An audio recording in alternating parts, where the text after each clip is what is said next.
ហើយត្រានក្រោយមាសឆ្អិនអ្វីបាបងខ្មែរមិនជាប់ខ្សែចិនវត្តបាបជុំបិណ្ឌបងមិនជឿទេ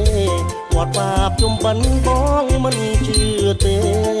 អូនស្ដាប់ព្រះសង្ឃលោកទ្រង់ទេសនាជីដូនជីតាមិនថាឯទេខ្លាយយោនកំណើតកើតជាប្រែតទេផលកម្មបុព្វេមិនទៀងទេណាផលកម្មបុព្វេមិនទៀងទេណា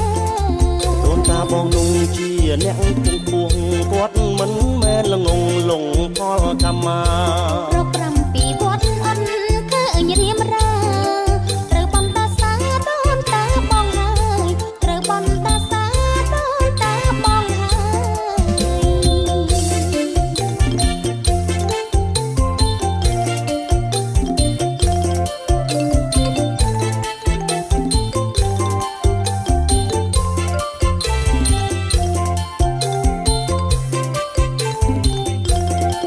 ងាយនេះសោតមុនបើស្ងួនទំនេរទៅនឹងអូនទេទេទៅគ្រប់គ្នាពុកម៉ែឲ្យអូនអញជើញស្ងួនងាក្រៃមានសទ្ធាបូជាចំបិណ្ឌក្រៃមានសទ្ធាបូជាចំបិណ្ឌ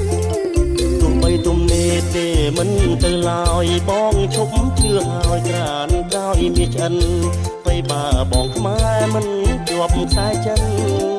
វត្តបាបជុំបិណ្ឌបងមិនជឿទេវត្តបាបជុំបិណ្ឌបងមិន